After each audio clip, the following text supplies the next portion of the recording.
ব্যাস, এতটুকুই। তারপর সাই সাই করে হাজারো অচেনা গাড়ির ভিড়ে হারিয়ে গেল একমাত্র চেনা মার্সিডিসটা। অজ্ঞাত অরুণ ভাবলেশীন চোখে সেদিকে তাকিয়ে রইল খানিকক্ষণ। মাথায় তখন একটাই প্রশ্ন খেলে গেল ওর, কৃতি কি আদৌ মানুষের কাতারে পড়ে? মনের মাঝে একরাশ হতাশা আর কষ্ট নিয়ে কোনো মতে ভার্সিটিতে এসেছে ওর। শীত নিবারণ হিসেবে গায়ে জড়িয়ে নিয়েছে কৃতিকের ব্যান্ডেড ব্যাককোট। গেট দিয়ে ক্যাম্পাসে ঢুকতে ঢুকতেই ওরু ভাবছে, এভাবে ভেঙে পড়লে চলবে না। যত যাই হোক, পড়াশোনাটা চালিয়ে যেতেই হবে তাকে। তবে সে ভাবনা বেশি দূর এগোতে পারল না। নিজেকে নিজেই মোটিভেশন দিতে দিতে কখন যে হাজারো অচেনা অপরিচিত মুখের ভিড়ে কাঙ্ক্ষিত পরিচিত শ্যাম মানুষের মুখখানা চোখের সামনে চলে এলো, সে কথা ঠাউর করতে পারল না ওরু। ঠিক আগের মতোই ক্যাম্পাসের প্রশস্ত সিঁড়িতে আসর পেতে কানে হেডফোন লাগিয়ে বই পড়ছে সে।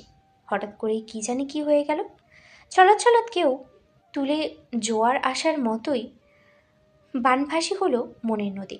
মুখ থেকে অজান্তেই বেরিয়ে এলো খুব পরিচিত সেই চেনা নাম। নিখিল ভাই। চারিদিকে কে আছে কে নেই কিছুই আর চোখে পড়ল না অরুণ, বরং নিষ্পলক হয়ে দ্রুত পায়ে এগিয়ে যেতে লাগলো সেই চেনা মুখের মানুষটির দিকে। তবে পুরোপুরি কাছে যাওয়া হলো না। তার আগেই নিখিলের কাছে পৌঁছে গেল ভিনদেশি দুজন সুন্দরী আগন্তুক রমণী। কয়েক মুহূর্তের মধ্যেই তাদের সাথে হাসি ঠাট্টায় মাতোয়ারা হয়ে উঠল নিখিল। তাই অরুণ আর সেদিকে পা বাড়ানোর সাহস হলো না, বরং দূর থেকেই নিখিলের হাস্যোজ্জ্বল মুখের পানে চেয়ে শুধালো, আপনি ভালো আছেন নিখিল ভাই?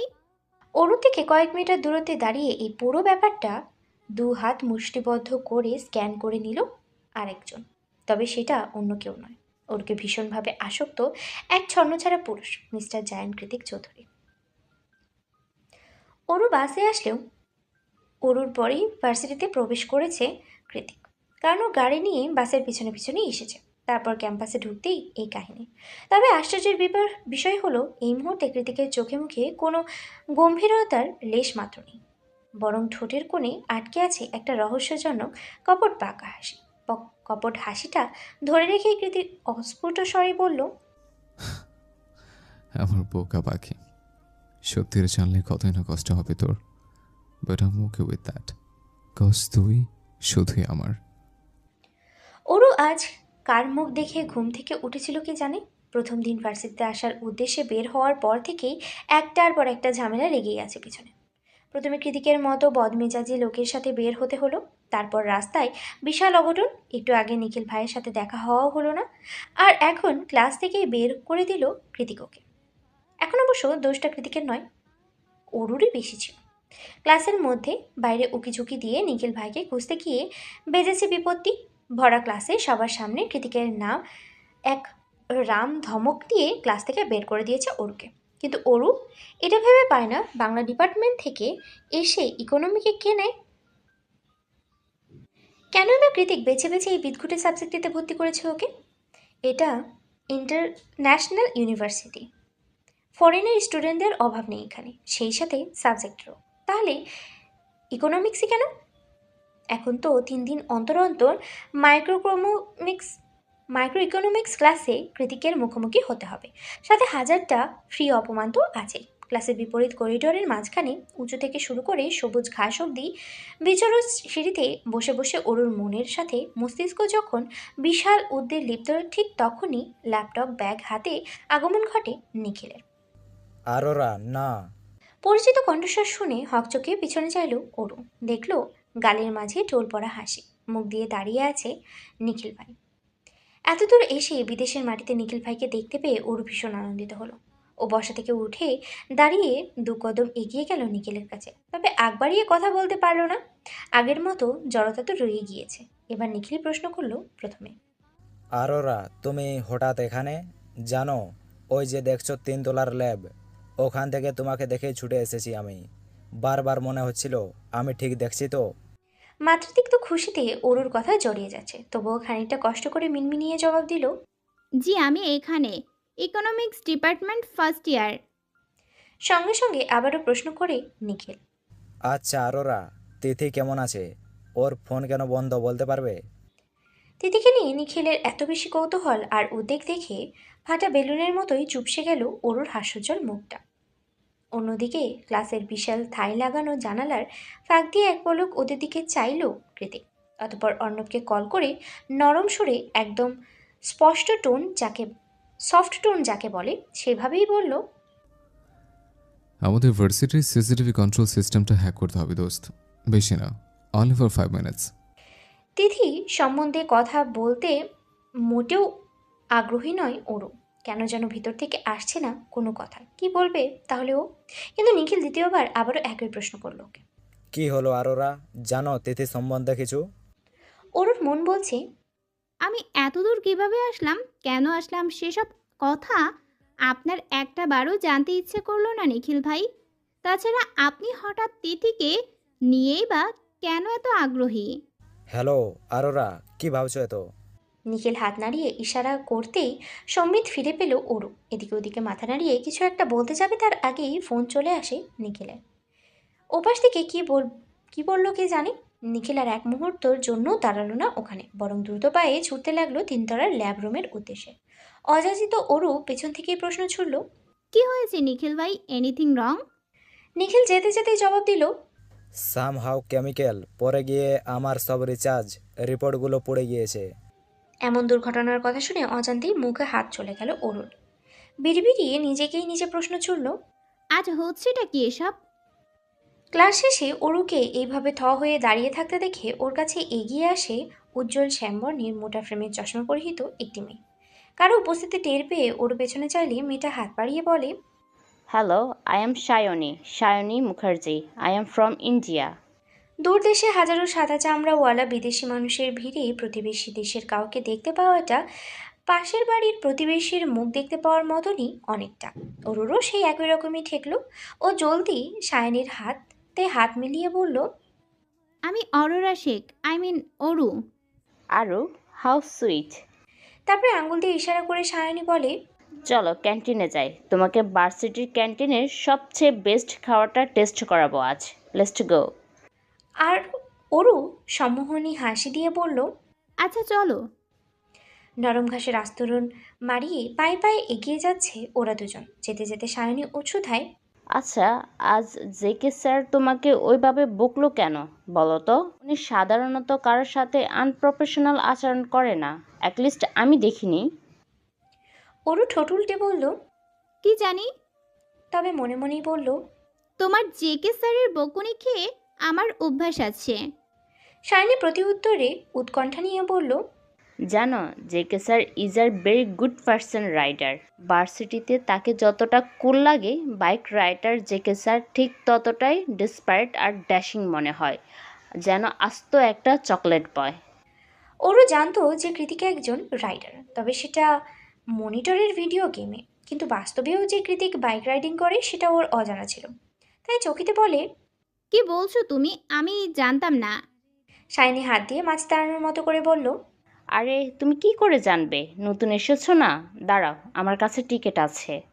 এই বলে ব্যাগ থেকে দুই একটা টিকিট বের করে একটা ওর হাতে ধরিয়ে সায়নী বলল, আগামীকাল ভার্সিটির 100 ইয়ার সেরিমনি, প্রায় কোনো ক্লাস নেই, সারাদিন কোনো না কোনো প্রোগ্রাম হবে। তারপরের দিনই জেকে স্যারের রাইডিং ম্যাচ। টিকিটটা রাখো, আমি তোমাকে সাথে করে নিয়ে যাব, কেমন? হুম। ওরও হ্যাঁ না কিছুই বলল না। সায়নী বলার অপেক্ষাও করলো না, অনেকটা অধিকার খাটিয়েই ওর ব্যাগে টিকিটটা ঢুকিয়ে দিল। এদেশে সন্ধ্যা হওয়ার জন্য খুব বেশি সময়ের প্রয়োজন পড়ে না। বিকেল 4টার পরে এমনিতেই সূর্যের হদিস পাওয়া বাহুল্য। আধারের কালচে আস্তরণে উম, গোধূলির মরা রোদটুকু ঢেকে গিয়েছে বহু আগে। আবছা আধারের মাঝে ইউনিভার্সিটির গেট দিয়ে ধীরগতিতে বের হয়েছে ওরও। ওদিকে গেটের বাইরে গাড়িতে হেলান দিয়ে স্টান দাঁড়িয়ে আছে কৃতিক। আপাতত ঘড়ির দিকে তাকিয়ে ওর গতিবেগ গণনা করাটাই ওর মোক্ষম কাজ মনে হচ্ছে। ওর যখন একদম সামনে এসে দাঁড়ায়, ঠিক তখনই ঘড়ি থেকে চোখ সরিয়ে কৃতিক বলল, ওয়াই সো লেট? ওরও জবাব দেয় না, উল্টে অবিশ্বাসের নজরে কৃতিকের মুখশ্রী পরক করে মনে মনে বলে, এই গোমরামুখ লোকটা এত মেয়েদের ক্রাশ। সব মেয়েরা রাইডার রাইডার করে নাচে, কি এমন রাইড করেন উনি? ওরও এমন খুঁটিয়ে খুঁটিয়ে পরক করা দেখে কৃতিক ভ্রুকুচকে বলল। ওয়াই? ওরু লাফিয়ে উঠে দূরত্ব বাড়ালো। কি হলো, দূর সরে গেলি কেন? কাছে আয়। কাছে কেন আসবো? কৃতিকের নির্লিপ্ত জবাব বলল, আমি আসতে বলেছি তাই আসবে। আয় বলছে। প্রতিউত্তরে ওরও কিছু বললে তখনই গেটের কাছে আগমন ঘটে দ্য ক্রাশ বয় নিখিলের। হাতে সাইকেল নিয়ে দাঁড়িয়ে আছে সে। ওরকে দেখা মাত্রই নিখিল আন্তরিক হেসে বলল, আরে আরোরা, বাসা যাবে নাকি? চলো, তোমায় এগিয়ে দিচ্ছি আমি। ওরও তো খুশিতে বাকরুদ্ধ, এ যেন মেঘনা চাইতেই চল। ও কৃতিকের মুখের দিকে তাকিয়ে মুখ কাচুমাচু করে বলল, ইয়ে ভাইয়া আসলে কি? তীরের ছিলার মতো একটা ভ্রু উঁচিয়ে শব্দটা উচ্চারণ করে কৃতিক। ওরও বলতে ভয় পাচ্ছে কৃতিককে, তবে এই মুহূর্তে নিখিলের সাথে বাড়ি যাওয়ার মতো এত বড় সুযোগটাও হাতছাড়া করতে চাইছে না মোটেই। তাই বুকের মাঝে অনেকটা সাহস জড়িয়েই বলল, আমি নিখিল ভাইয়ের সাথে যেতে চাই। ইয়া, শিওর। একেবারে এক বলে ছক্কা হাঁকানোর মতো ভেতরটা ইয়াহু বলে চেঁচিয়ে উঠল ওর। খুশিতে এখানেই লাফাতে ইচ্ছে হচ্ছিল ওর, কিন্তু সেটা বড্ড বেমানান দেখায়। তাই চুপচাপ গিয়ে সাইকেলের পেছনে উঠে পড়ল ও। কৃতিক সেই দিকে অনুভূতি শূন্য দৃষ্টি নিক্ষেপ করে দাঁড়িয়ে আছে। হাত দিয়ে এমনভাবে নিজের লং হেয়ারগুলোকে ব্ল্যাক ব্রাশ করছে যেন কিছুই হয়নি। Everything is all right.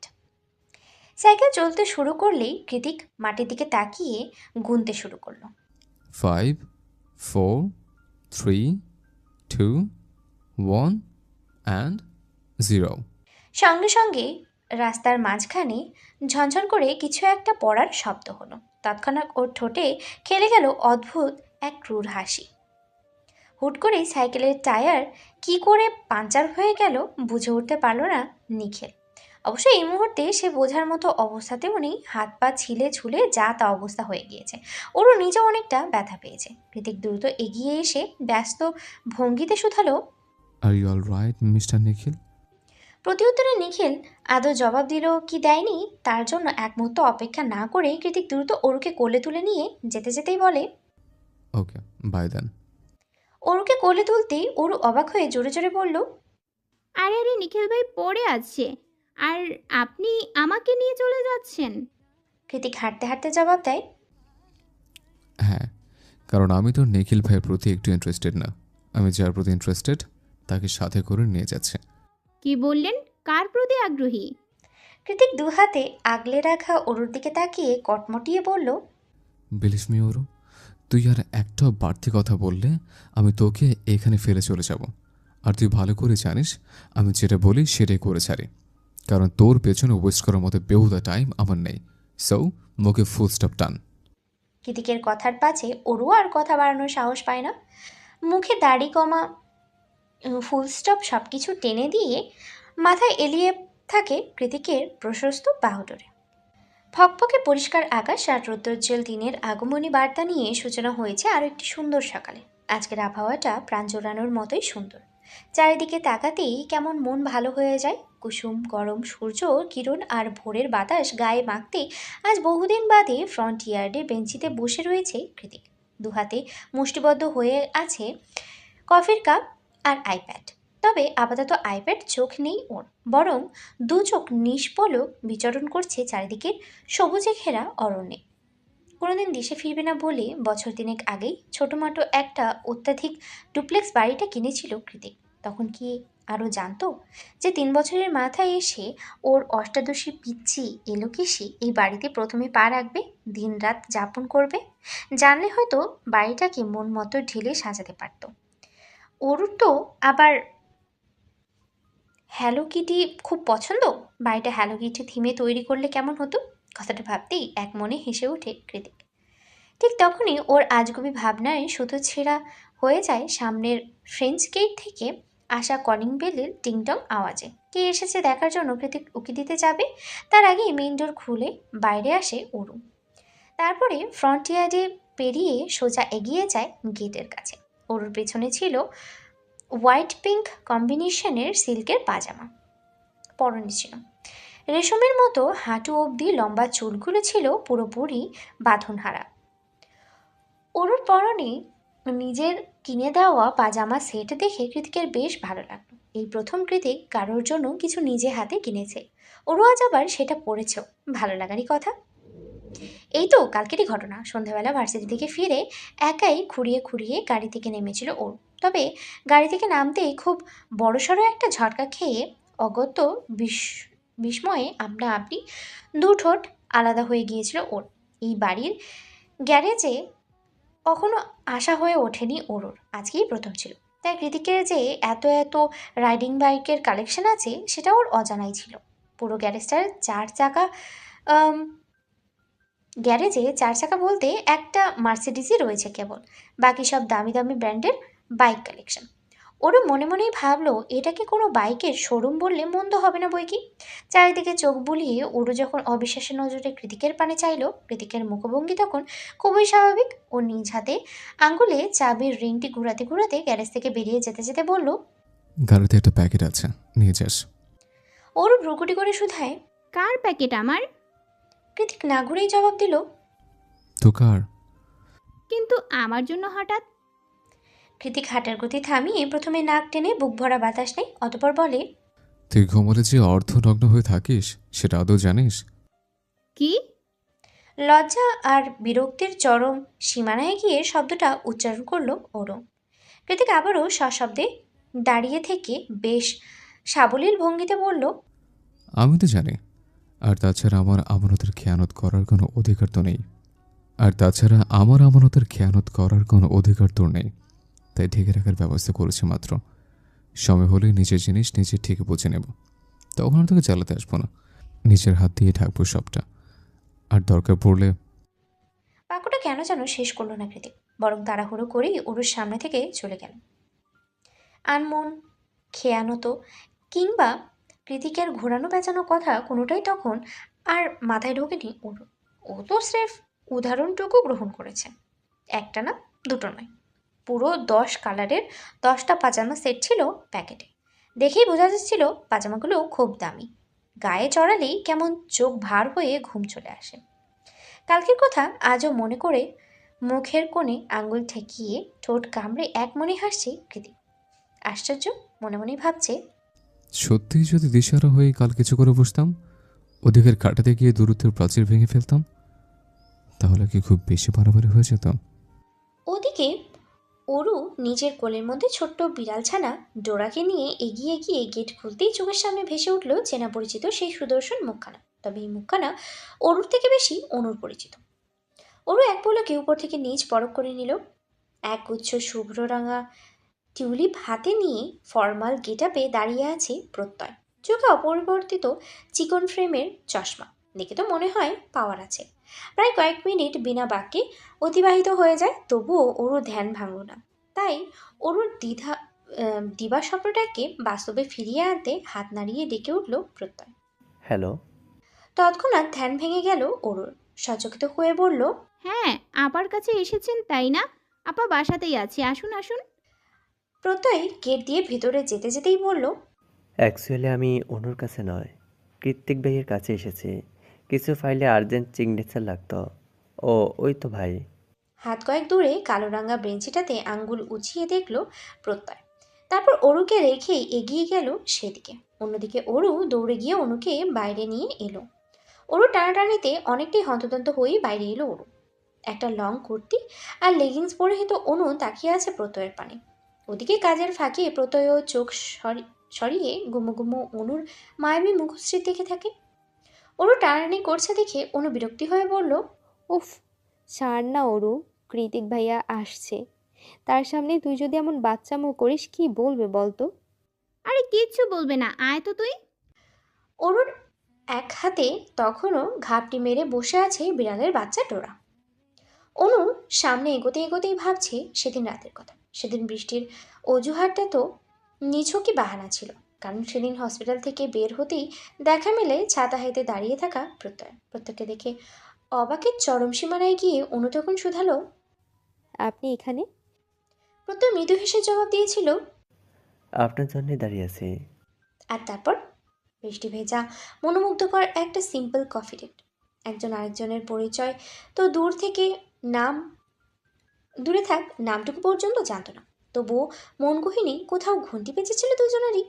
অনুর মনে হয়েছিল যে মানুষটা এতবার করে সাহায্য করেছে তার সাথে এক কাপ কফি তো পান করাই যায়, পরিচয় দিয়ে কি আসা যায় না। তবে আজ এই মুহূর্তে প্রত্যয়ের কর্মকাণ্ড দেখে মনে হচ্ছে সে পরিচয় দিতেই একেবারে আটঘাট বেঁধে সকাল সকাল বাড়ি বয়ে এসেছে। বাড়ির ফ্রন্ট ইয়ার্ডে নরম সবুজ ঘাস আর বিভিন্ন সৌন্দর্যবর্ধক গাছগাছালি দিয়ে ভরা। সেই গাছেরই ফাঁক ফোকর গলির আলো ছড়াচ্ছে একটু একটু সূর্যের কিরণ। আর সেই আলো ছড়ার মাঝেই মুখোমুখি হয়ে দাঁড়িয়ে আছে প্রত্যয় ও অনু। অনুর পেছনে অরু আর ডোরা। অন্যদিকে ওদেরকে ওইখান থেকেই খানিকটা দূর থেকে আইপ্যাডে খুব মনোযোগ দিয়ে কিছু একটা করছে কৃতক। প্রত্যয় নিজের হাতে থাকা টিউলিপ গুচ্ছ এগিয়ে দিয়ে বলল, শুভ সকাল মিস অনন্যা শেখ। আমি Pratyay Ehsan, CFO of JK group. Aru হকচকিয়ে অনুর দিকে এগিয়ে এসে মিনমিনিয়ে বলল, আপা উনিই প্রত্যয় এহসান। উনিই মনে হয় আমাদের জন্য ভিসা টিকিটের সব ব্যবস্থা করেছিলেন। প্রত্যয় চোখ সরিয়ে অনুর দিকে তাকিয়ে বলল। হ্যাঁ ঠিক বলেছো তুমি। অনু কথা ঘুরিয়ে বলল, তাহলে আপনি আমাকে চিনতেন তাই তো? প্রত্যয় মৃদু হেসে জানায়। কিছুটা। অনু সহসা হেসে টিউলিপ ফুলগুলো গ্রহণ করে বলে, ধন্যবাদ।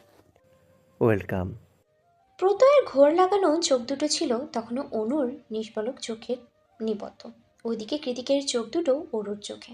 একই ঘোর, একই কামকতা। কৃতিকের চোখে খানিকটা বেশি হবে। কৃতিকের সেই ঘোর লাগা চোখে চোখ রাখতেই কেঁপে উঠল অরু। হুট করেই কেন যেন শরীরের প্রত্যেকটা লোম খুব দাঁড়িয়ে গেল। সেই সাথে তলপেটের মধ্যে অনুভব হলো অজানা এক গুড়গুড়ানি। এটা মোটেও খিদের পূর্বাভাস নয়। তাহলে এটা কেমন অনুভূতি? আগে তো কখনো হয়নি এমন। সামান্য চাহনিতেই কারোর এত জোর থাকে। চোখের চাহনি দিয়ে পুরো ঝড় বয়ে তুলকালাম বাঁধিয়ে দিল শরীরের রঞ্জে রঞ্জে। তবুও সবটা গতানুগতিক উপেক্ষা করে গেল অরু। পেছন থেকে অনুদের চোখে চোখ কথা আদান প্রদান মাঝে বাম হাতে ঢুকিয়ে দিয়ে অরু বলে উঠল, এই আপা, অনেক তো হয়েছে তোদের আলাপ পরিচয়। এখন চল, খিদে পেয়েছে। আমাকে আবার খেয়ে ভার্সিটিতে যেতে হবে। তাছাড়া তুই তো হসপিটালে মায়ের কাছে যাবি।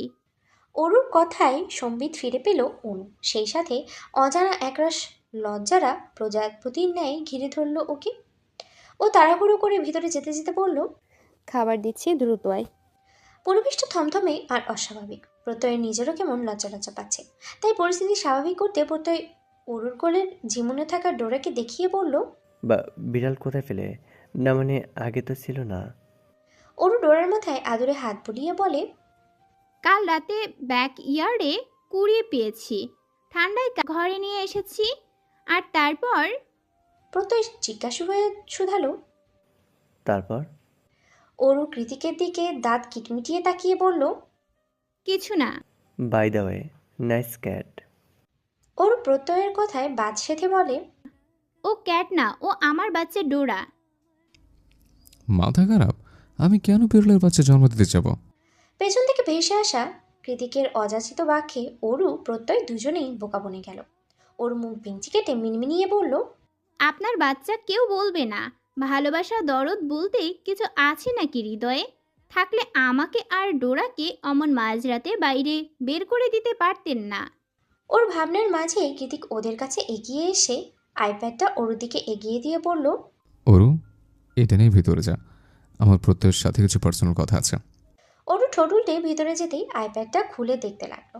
আর প্রথমেই যেটা সামনে আসলো সেটা অডিও বুক, হার্টি অ্যাডমিন। বইয়ের নামটা দেখেই চোখ মুখ কুচকে গেল অরুর। মিনমিনিয়ে বলল, উনি হান্টিং অ্যাডলিনের মতো ডার্ক রোমান্টিক বই পড়ে? হিউ, তার মানে কি উনিও ওসব বেপরোয়া হিরোদের মতো অতিরিক্ত রোমান্টিক? হায় হায়, ওনাকে সামলাতে তো ওনার বউয়ের 12টা 13টা বেজে যাবে। পরক্ষণেই নিজের মাথায় নিজেই চাটি মেরে দাঁত দিয়ে জিভ ভিজিয়ে ওরু বলল, ছি, কিসব ভাবছি আমি, তবা তবা। ভার্সিটিতে আজ 100 ইয়ার সেরিমনি মানে শতবর্ষপূর্ণ উদযাপন হচ্ছে। আজ কোনো ডিপার্টমেন্টেরই কোনো ক্লাস নেই। সব কিছু জানাই ছিল ওর। তবুও এক বুক আশা নিয়ে ভার্সিটিতে এসেছিল ও। আকাঙ্ক্ষা একটাই, নিখিল ভাইয়ের একটা নজর দেখা পাওয়া, ঠিক আগের মতো। কিন্তু সেটা আর হয়নি। সিনিয়রদের কাছ থেকে খোঁজ নিয়ে জানতে পেরেছে নিখিল ভাই আজ আর ভার্সিটিতে আসেনি। আসেনি বলে ভুল হবে, আসতে পারেনি। গতকাল সব রিপোর্ট নষ্ট হয়ে যাওয়ায় আজ আবারও সেগুলো নতুন করে রেডি করতে হচ্ছে তাকে, নয়তো সামনের সেমিস্টারে পুরো দমে ফেল করবে। ওরও অসহায়ের মতো মনমরা হয়ে বলল, নিখিল ভাইয়ের মতো ভালো মানুষের সাথে এমন খারাপ কাজটা কে করলো? সে যাই হোক, নিখিল ভাই যেহেতু আসেনি, ওরও চিন্তা করলো ও বাড়িতে ফিরে যাবে। কাল সারা রাত বাইরে বের করে রেখেছে কৃতিককে, তাই ঘুমটাও চোখে তাজা। না ঘুমানোর দরুন কেমন ঝিমুনি চলে আসছে দুটোকে। চারিদিকে ঝাপসা লাগছে, মনে হচ্ছে এই বুঝি পড়ে যাবে মাথা ঘুরে। ওরও আর বেশিক্ষণ দাঁড়িয়ে থাকলো না, হাঁটা চললো বাড়ি যাওয়ার উদ্দেশ্যে। তবে দু কদম এগোতেই পথ আটকায় সায়নী। ও হাতটা শক্ত করে ধরে উচ্ছ্বসিত মুখে বলে, এই ওরু, কোথায় যাচ্ছ? গ্যালারিতে বাস্কেটবলের খেলা হচ্ছে, বিশাল টুর্নামেন্ট, তাড়াতাড়ি চলো। যদিও অরুর এসবে বিন্দু পরিমাণ আগ্রহ নেই, তবুও অগত্যই যেতে হলো সায়নীর সাথে। যেতে যেতে সায়নী জানালো, সবাই এই ম্যাচ দেখার জন্য গত 1 মাস ধরে বসে আছে, আর তুমি বাড়ি যাচ্ছ? এই ভার্সিটির প্রাক্তন ছাত্রাবাসের পাশের ভার্সিটির প্রাক্তন ছাত্ররা। সায়নীর উচ্ছ্বাসে জোয়ার দিতে অরু নরম সুরেই বলল, ওহ, তাই নাকি? গোলাকার বিশাল গ্যালারিতে গিয়ে সায়নী সিটে বসতে বসতেই বলল, তার চেয়ে বড় কথা কি জানো? জেকে স্যারও এই ভার্সিটির সিনিয়র ছিলেন, আর স্যারও আজ এই ম্যাচে খেলবেন। তৎক্ষণাৎ সায়নীর দিক থেকে চোখ সরিয়ে সামনে চাইল অরু। দেখতে পেল শুধু কৃতিক একা নয়, সায়র আর অর্ণবও আছে। তাছাড়া ওদের পাশে গ্যালারিতেই বসে নিজের প্রিয় বন্ধুদের চেয়ার আপ করে যাচ্ছে অ্যালিজা, সাথে ক্যাথরিনও। চেনা পরিচিত সবাইকে এক ঝলক দেখে নিয়ে ওরু মনে মনেই বলল, তার মানে ওনারা সবাই এই ভার্সিটির প্রাক্তন শিক্ষার্থী? ওরু, কি ভাবছ? খেলা শুরু হয়ে গিয়েছে তো। সায়নীর কথা এবার সত্যি সত্যি খেলা দেখায় মন দিল ওরু। তখন খেলার প্রথম হাফ শেষ হয়েছে মাত্র। সবার মুখে বিজয়ের হাসি লেগে আছে, কারণ প্রথম হাফেই বাজিমাত করে দিয়েছে কৃতিকেরা। প্রতিপক্ষ টিম বাকি অর্ধেক সময়ে এই রেকর্ড ভাঙতে পারবে কি না সন্দেহ। এখন 10 মিনিটের বিরতি পেয়ে সবাই যে যার মতো 1 নম্বর 2 নম্বর শর্তে চলে গেল। কেউ কেউ গিয়ে দাঁড়ালো টিমের মানুষের কাছে। বাকি অর্ধেক খেলার মধ্যে পরামর্শেরও তো একটা ব্যাপার আছে না। শুধুমাত্র কৃতিক সবাইকে ছাড়িয়ে উঠে এলো জনসমাগমপূর্ণ গ্যালারিতে। কৃতিক গ্যালারিতে উঠতেই সবাই একযোগে চিল্লিয়ে উঠল। তবে কোনো কিছু শোনা কিংবা দেখার চেষ্টা না করেই ও সোজা গিয়ে বসে পড়ল ওরুর পাশে। অতপর এক টান দিয়ে ওরুর গলার পেঁচানো স্কার্ফটা টেনে নিয়ে তোয়ালের মতো করে নিজের চুল আর কপালের ঘাম মুছতে লাগলো নির্বিঘ্নে। বিষয়ে বিপর্যয়ে হাও হয়ে আছে পুরো গ্যালারি ভর্তি মানুষ, যেন এখানে কোনো বাস্কেটবল ম্যাচ না, বরং রোম্যান্টিক সিনেমার শুটিং হচ্ছে। অর্ণব, সায়র ওরাও খানিকটা অবাক। সায়র যতদূর জানে মেয়েটা কৃতিকের দু চোখের বিষ, তাহলে গ্যালারি ভর্তি মানুষের সামনে কৃতিক সব করছেটা কি? ওদিকে ওরু পারছে না লজ্জায় মাটির সাথে মিশে যেতে। মানে সকলের ক্রাশ বয় রাইডার জেকে স্যার এই মুহূর্তে পুরো ক্যাম্পাসের সামনে ওর শরীরের ওড়না দিয়ে নিজের মুখমণ্ডলের ঘাম মুছছে, এমন কাহিনীদের চারিদিকের জোড়া জোড়া চোখ দিয়ে তাকিয়ে অরুর আর্তনাদ করে বলতে ইচ্ছে করছে, বিশ্বাস করো, আমি কিছু জানি না। এই লোকটা পাগল, মাথায় সমস্যা আছে, তাই তো হুটহাট এমন করে আমাকে ফাঁসায়। ও ভিতরের কান্নাকাটিটাকে 2 পয়সা পাত্তা না দিয়ে গমগমে আওয়াজে কৃতিক বলে, পানি দে। ওরও এদিক ওদিকে তাকিয়ে বলল, আমারটা খাবেন? এখানে আর কেউ আছে? অরু দ্রুত এদিকে ওদিকে না সূচক মাথা নাড়িয়ে ব্যাগ থেকে বের করে মামপটটা এগিয়ে দেয়। কৃতিক এক নিঃশ্বাসে পুরোটা পানি শেষ করে আবারও নেমে যায় গ্যালারি থেকে।